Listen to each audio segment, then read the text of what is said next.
안녕하세요 시청자 여러분, 김찬희TV의 김찬희입니다. 정말 오랜만입니다. 생각해보니까 작년에 프랑스 대선 있을 때 찍고 1년 만인 것 같아요. 1년은 조금 안 됐는데요.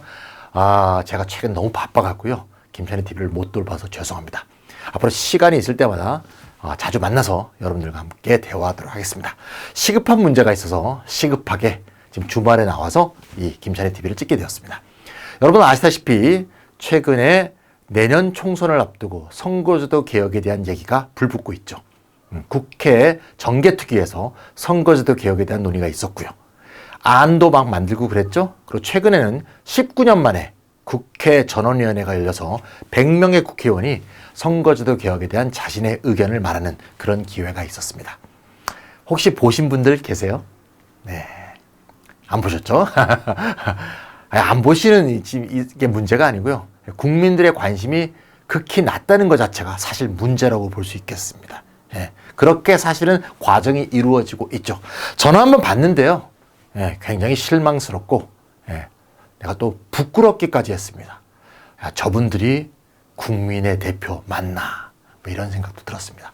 어쨌건 간에 앞으로 지금 남은 일정 중에 공론화라는 일정이 있습니다. 국민들을 직접 추출을 해서 국민들의 의견을 묻고 국민들끼리 토론을 붙이고 뭐 표결도 하고 그러겠죠. 이런 과정을 앞두고 있습니다. 저는 이 공론화를 앞두고 이 김찬희TV를 찍을 수밖에 없었습니다. 왜냐하면 공론화를 한다는데 국민들은 이 선거제도 개혁에 대한 내용을 대부분 몰라.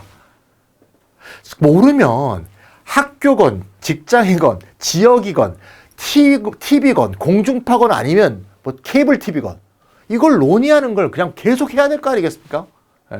그걸 왜 안 해? 안 하고 뭔 공론이야? 이런 문제가 들어서 저도 이 공론화에 참여하는 구체적인 5,000명, 500명 이것만이 아니라 공론화에 관심을 가진 모든 국민들이 어떤 의견을 가지고 어떤 정보를 가지고 참가할 수 있도록 이 김찬희TV를 2023년 판에 맞게 선거제도 개혁에 대한 꼭 알아야 될 내용으로 한번 편성하려고 합니다. 그래서 제목을 2023 선거제도 개혁 알고 판단하자. 알고 판단하자. 진영 논리로 판단하지 말고 저 당이 얘기했으니까 맞아. 저 당이 얘기했으니까 틀려. 이러지 말고 정말 우리에게 더 필요한 제도는 뭔지. 모든 정개특위 그 1, 2, 3안에 보면 제일 많이 나오는 말이 뭔지 아세요? 국민의 다양한 의사를 대변하며 그 다음에 뭐 승자 독식의 정치 구조를 바꾸며 좋은 말들 되게 많아요. 정말 그 말에 걸맞게 바꾸려면 어떻게 해야 될 것인가. 그런 걸 함께 논의하기 위해서 긴급 편성했습니다. 자, 몇 번의 동영상이 될지 모르겠는데 오늘 첫날로서 연동형, 준연동형, 병립형. 과거에도 많이 얘기했는데요. 오늘은 공론화를 위해서 아주 압축적으로 꼭 알아야 될 내용으로 압축해서 설명을 드리려고 했습니다. 왜냐하면 과거에는 이거 하나만 갖고 하나씩 찍었거든요. 지금은 그럴 시간도 없고요. 가장 꼭 알아야 될 내용, 공론화의 주체로 우리가 서기 위해서 그렇게 보도록 하고, 왜 하필이면 이거부터 시작하느냐. 정개특위가 전원위에 올렸던 1, 2, 3안 3개 중에 다 이 말이 나와요. 1안에 병립형, 2안에도 병립형, 3안에는 준연동형이란 말이 나옵니다. 따라서 이걸 모르고서는요, 그 제도와 논의를 이해할 수가 없어요. 그래서 반드시 이걸 알고 넘어가야겠다. 자, 이제 시작합니다. 시작하기 전에 제가 꼭 말씀드리고 싶은 게 있는데요. 제 오늘 강의 듣고도 모르시면 영원히 몰라요. 네, 영원히 모릅니다. 왜? 저보다 이거를 잘 설명할 수 있는 사람이 없습니다. 대한민국에 정말 자신 있게 말할 수 있습니다. 그래서 오늘 반드시 제 강의 듣고 이해를 각오하시고 따라오시면 훤히 보이실 거야. 왜 저 정치 세력이 저렇게 얘기하는지 훤히 보이게 된다. 여러분 그런 말 아시죠? 서 있는 자리가 다르면 다르게 보인다. 높이 서서 보면 다 보여. 오늘 그런 기회가 되기 바랍니다. 자, 먼저 지금 우리나라에서 벌어지고 있는 선거제도 개편에 대해서 얘기하기 위해서는 먼저 우리나라가 속해 있는 OECD 38개국의 선거제도를 한번 일람하고 들어갈 필요가 있어요. 왜냐하면 그래야지 이해하기 쉽거든요. 이 표는 여러 번 제가 보여드렸는데요. 오늘은 특별히 공론화 용도로 가장 쉽게 가장 단순하게 표를 한번 만들어 봤어요. 이 표입니다. 네. OECD 38개국 국회의원 선거제도. 잘 보세요. 맨 위 보세요. 맨 위. 소선거구제만 있는 나라. 쉽죠? 몇 개 나라? 5개 나라. 이게 5개 나라처럼 보이지만 사실은 본질적으로는 두 나라예요. 어디? 영국과 프랑스. 왜요? 미국, 캐나다, 호주는 다 영국의 식민지였어요.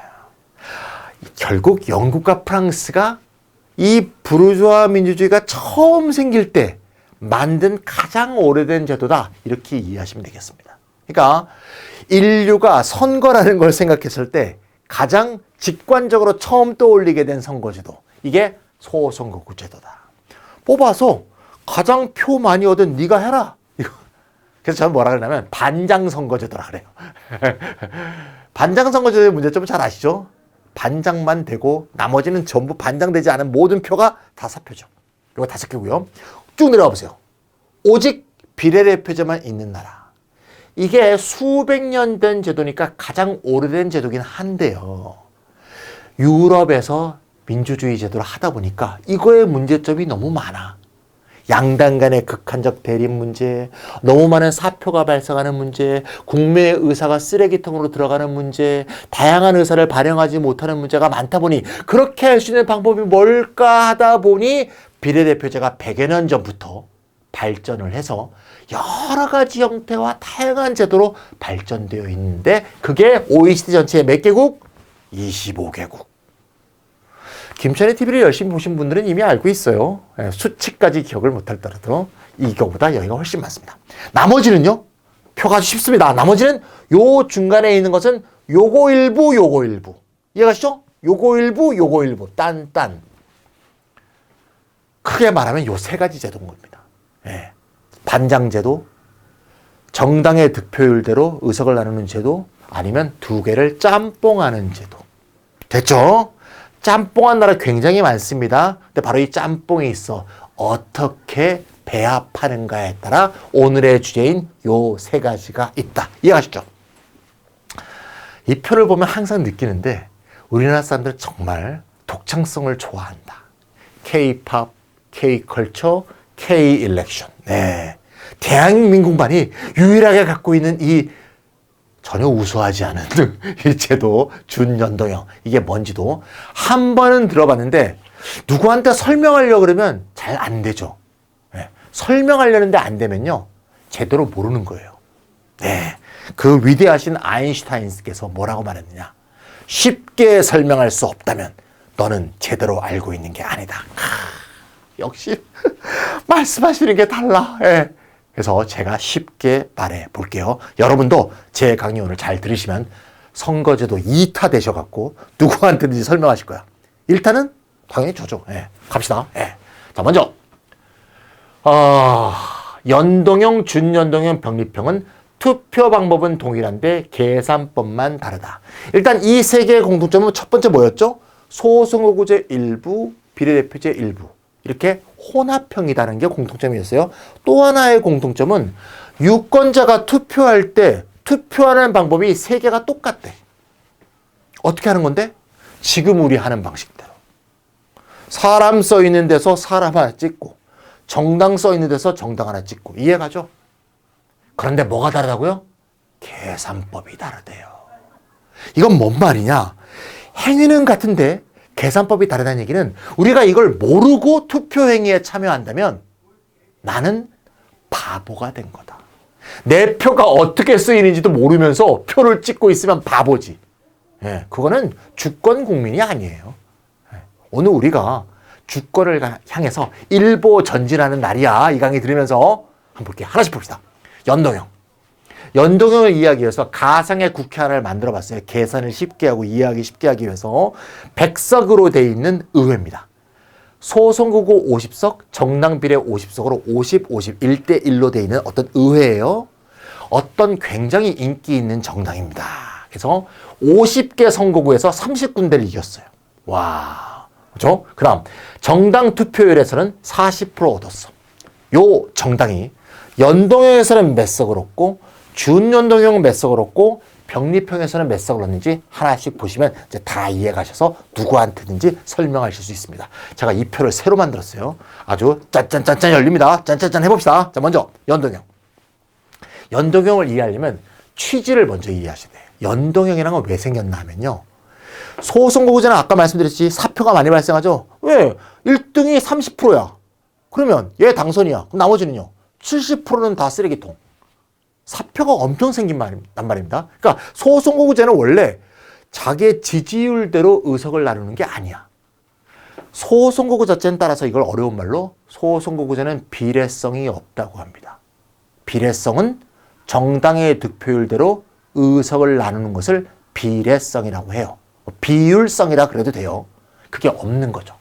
그러니까 이게 소선거구 비례대표제가 혼합되어 있기 때문에 시작은 비례성이 없어. 그런데 최종 결과는 비례성이 되도록 만들려는 제도가 연동형이에요. 좀 어려운 말로 다시 해볼게요.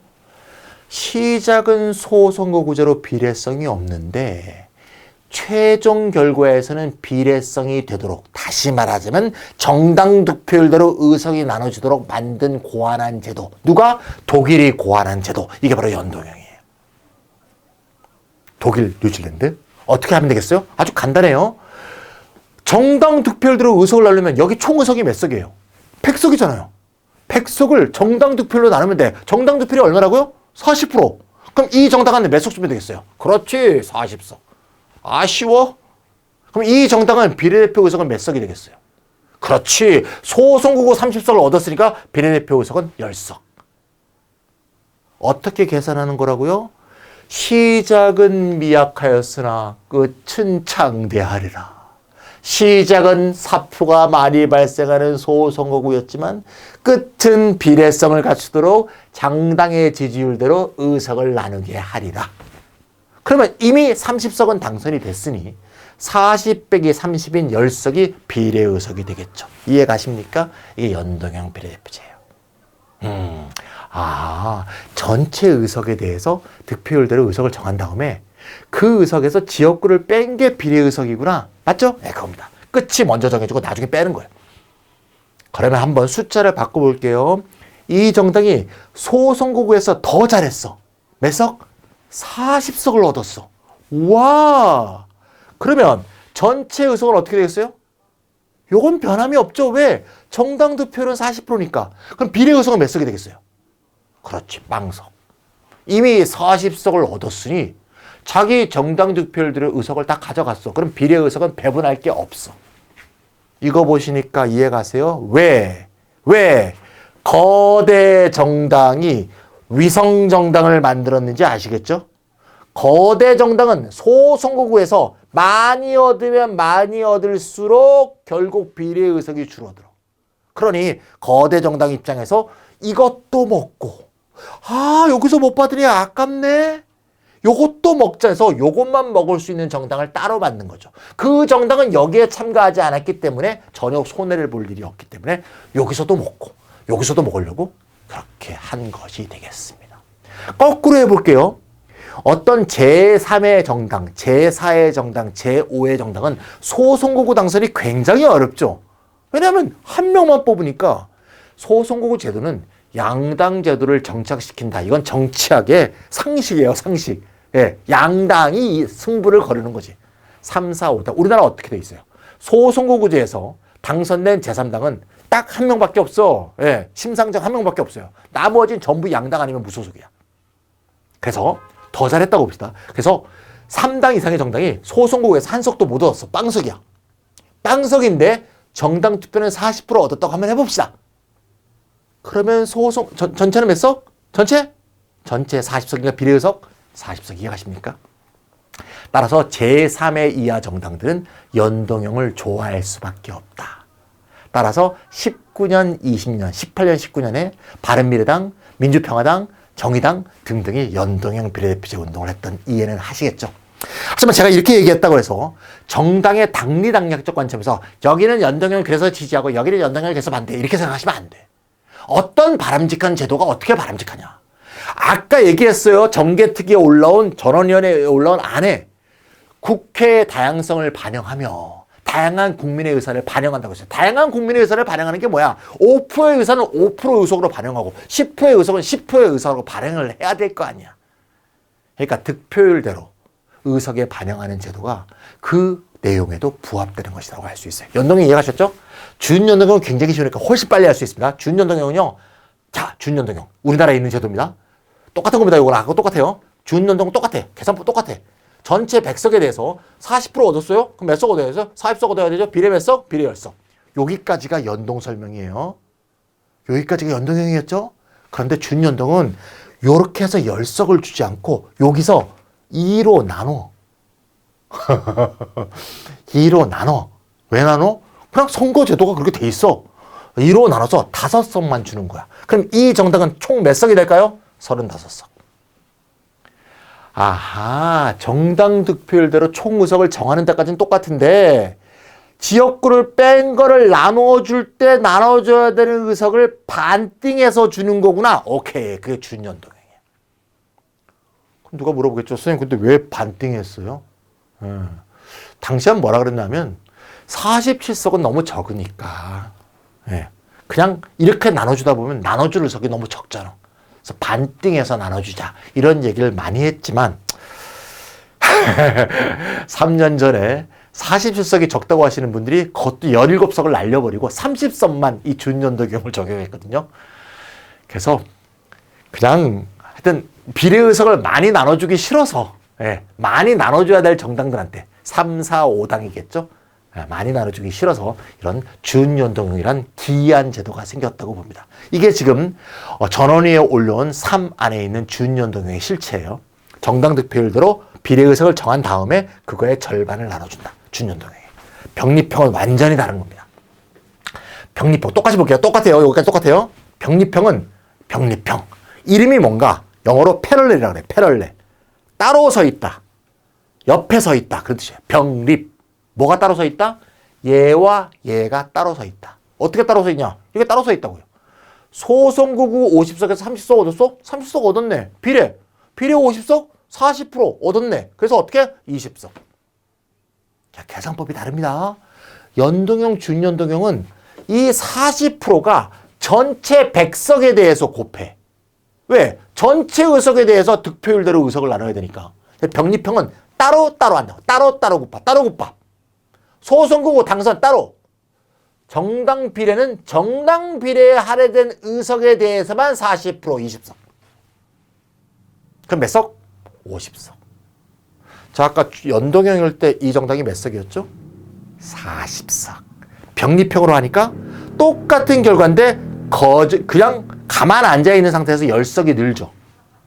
그 최종 결과는 비례성이 파괴되죠. 득표율보다 많은 의석을 가져가게 되죠. 왜 힘있는 정당이 좋아하는지 이해가시겠어요? 다르게 숫자를 바꿔볼게요. 40석을 얻어보세요. 그럼 어떻게 돼요? 이건 어떻게 해요? 40석. 얘는요?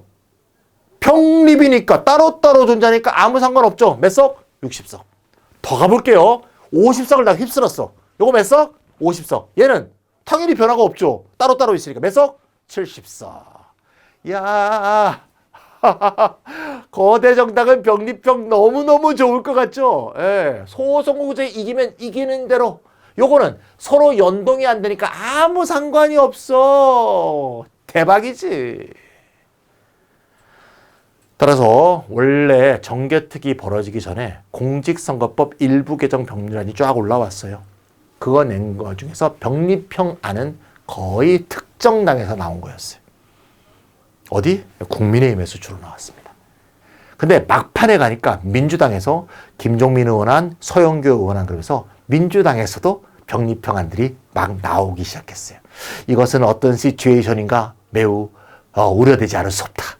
이런 식으로 야합이 이루어지면 안 되는데 비례성을 파괴하면서 다양한 의사를 봉쇄하고 사표를 늘리면서 거대 정당이 더 이익을 얻을 수 있도록 성립되어 있는 게 병립형이다. 이렇게 보시면 되겠습니다. 자, 병립형의 문제점을 두 가지만 보고 오늘의 강의는 마치도록 하려고 하는데요. 이거를 2020년, 3년 전에 2020년 21대 총선에 시뮬레이션을 해봤어요. 근데 비례 47석이었고요. 30석을 준연동형, 17석은 병립형으로 했어요. 그거는 2020년만 했고요. 지금 이 시점에는 만약에 선거제도가 개편이 안 된다면 그냥 47석 준연동형으로 하게 돼 있어요. 그래서 당시에 정의당, 국민의당, 열린민주당 이 세 개 정당이 3, 4, 5당이었습니다. 이 세 개 정당이 득표율이 21.9%였어요. 그럼 정당 득표율대로 의석을 나눠준다면 전체 300석 중에 21.9%를 얻어야겠죠. 이 세 정당이 60몇 석을 가져가야 돼. 어림도 없죠. 그렇지 않도록 설계를 해서 결과적으로 어떻게 했냐. 거기다가 그 설계도 마음에 안 들어서 뭘 만들었죠? 위성정당을 만들었죠. 여야가 다. 그래서 결과적으로 이 세 개 정당이 가져간 비례 의석이 11석이에요. 11석 플러스 아까 말했던 심상정원에서 총 12석입니다. 이 세 개 정당이. 위성정당이 출연해서 11석밖에 얻지 못했다. 300석 중에 11석, 4%가 안 돼요. 국민이 22%를 지지해줬는데 의석이 4%가 안 돼.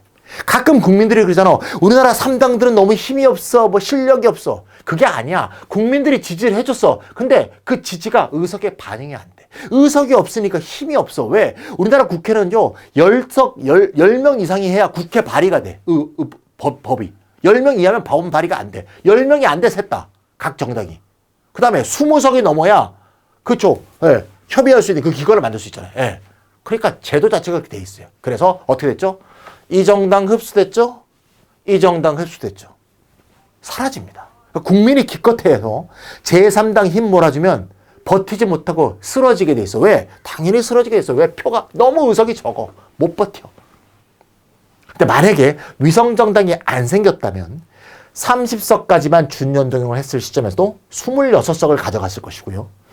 지금처럼 30석 캡이 없이 47석이 전부 준연동형이라면 34석을 가져갔어야 된다. 이 정도만 됐어도 아마 이 세 개 정당은 지금도 남아있을지도 몰라. 하나 남아있죠? 2개 정당도 남아있을지도 모릅니다.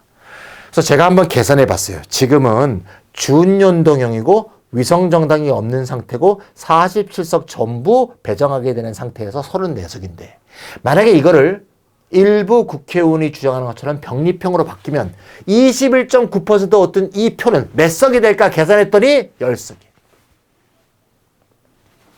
11석, 10석. 왜 병립형을 원하는지 알겠죠? 병립형을 주장하는 의원들이 가장 많이 하는 말이 준연동형은 위성정당 탄생으로 얼룩졌다. 실패했다 그래요. 지네가 만들어 놓고 실패했대. 나 진짜. 야 정말 누가 만들라고 했어? 국민이 만들라고 했어?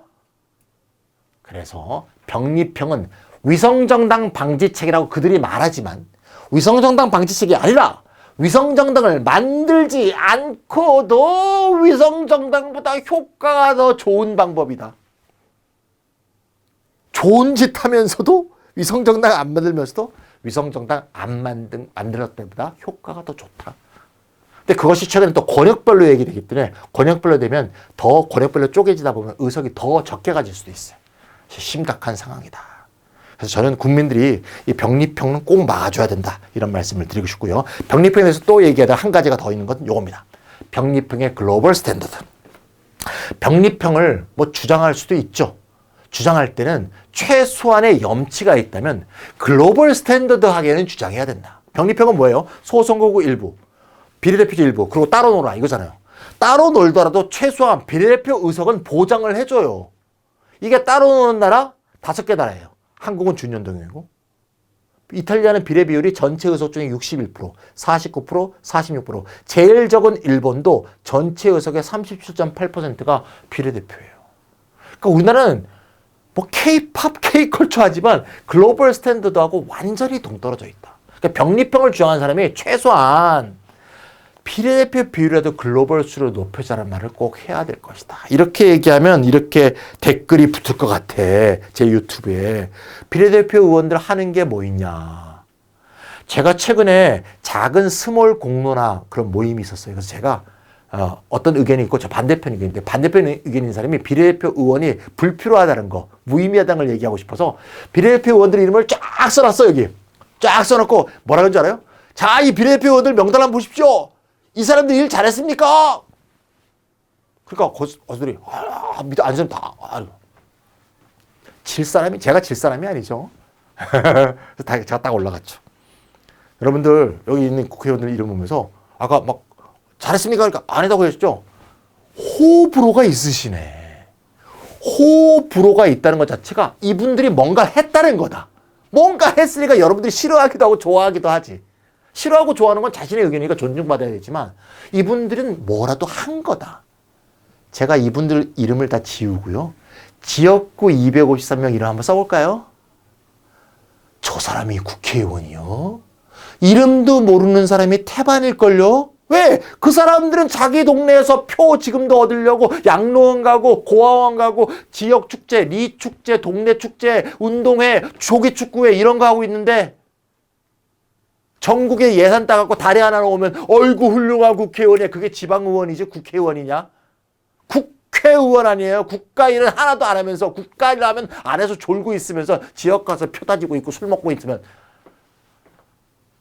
그러니까 그 사람이 아무 말도 못하더라. 지역구 의원 써놓고 한번 보세요. 그 의원은 호불호를 우리가 표명할 수가 없어요.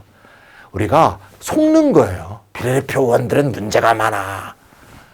그래도 뛰었기 때문에 문제라도 지적하는 사람이 있는 거예요. 비례대표 의원들이 다 잘한다는 건 아니에요. 예. 지역구하고 굳이 비교한다면 전혀 비판받을 이유가 없다. 국회의원답게 다 행동한 것이다. 자, 그래서 마지막 준연동형 얘기하겠습니다.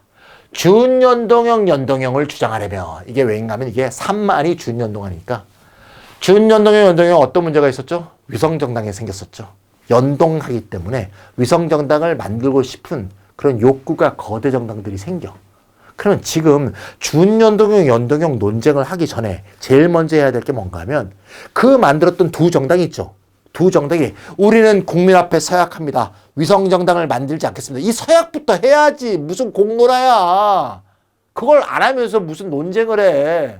방지책은 병리평이요. 아니요. 뭔 소리 하는 거야 지금 둘 다. 두 번째, 역시 비례대표 의원 비율은 병리평 때도 늘려야 되지만 준연동형을 하더라도 당연히 늘려야 된다. 왜? 연동형을 하고 있는 나라 두 나라도 우리들보다 훨씬 비례 비율이 높다. 우리나라는 글로벌 스탠드드에서 훨씬 빠져있다. 자, 오늘은 알고 판단하자라는 주제로 공론화에 앞서서 특별 편성한 선거제도 개혁 내용이었고 오늘 첫 시간이었습니다. 자, 그러면 병리평도 문제가 많고 준연동형은 위성정당이 생길 것 같아. 쟤네 두 정당이 저렇게 안 할 것 같아. 그럼 어떻게 하지? 그런 고민으로부터 전원위원회에 올라온 이 안, 대선거구제 안이 나온 겁니다. 자, 그럼 다음 시간은 대선거구제 안에 대해서 살펴보도록 하겠습니다.